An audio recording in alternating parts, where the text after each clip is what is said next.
Лозенски манастир Свети Спас. Лозенският манастир Свети Спас е български манастир, част от Софийската Мала Света гора. Разположен е на 5 км югоизточно от софийското село Долни Лозен, дълбоко в недрата на Лозенската планина под връх Полуврак, върху естествена тераса с прекрасен изглед към по-голямата част от Софийското поле. Основан е през 13 век. Към края на 14 век, когато Урвичката крепост Средец, а и с това и цялата Софийска област попадат под ятагана на османското нашествие, манастирът е разрушен.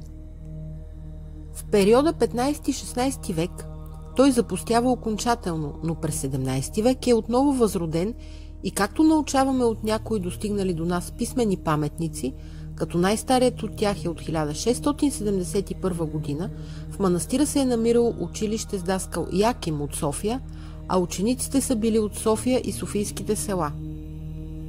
От други преписки научаваме, че в периода 1671-1694 година там са се помещавали книжовна и калиграфска школа.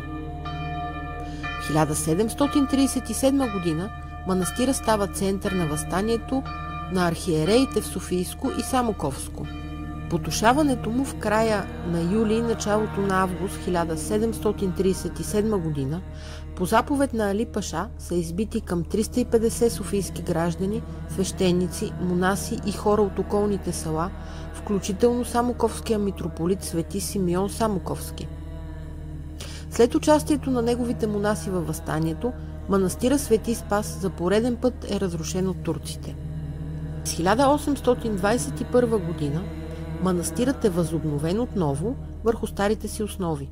Изградена е едноапсидна еднокорабна манастирска църква Свето Възнесение Господно с размери 7 на 14 метра.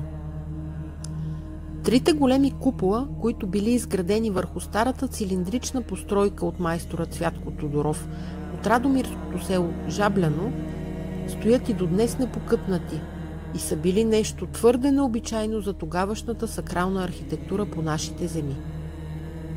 През 1869 година самоковският живописец Никола Иванов Образописов с помощниците си Христак и Захариев Зографски и Димитър Христо Дупничанина изографисват за втори път църквата и трите купола.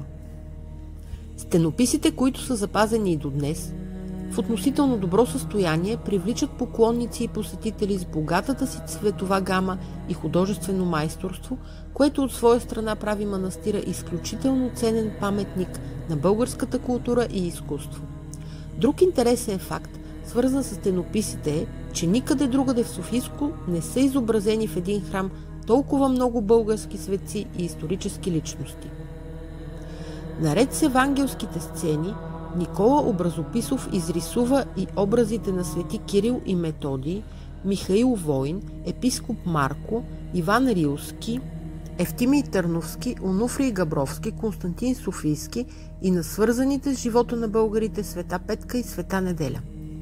Според преданията на местните хора, манастирът Свети Спас е бил средище на национално-освободителното движение, като в него е отсядал дори и Васил Левски. Около освобождението към него е било изградено училище с няколко големи стаи и отделно помещение за учителя. До 1900 година манастирът е бил мъжки, а след това се преобразува в женски. Манастирът се намира сред Дъбова гора, в близост до него има няколко извора със студена планинска светена вода и от двора му, обсипан през топлите сезони с цветя, се открива прекрасна панорамна гледка към Софийското поле.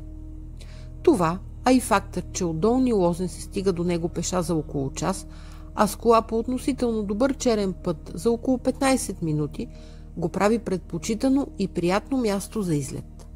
Проект Софийската Света гора се изпълнява с финансовата подкрепа на Столична община, програма Европа 2024 година от Сдружение Мост.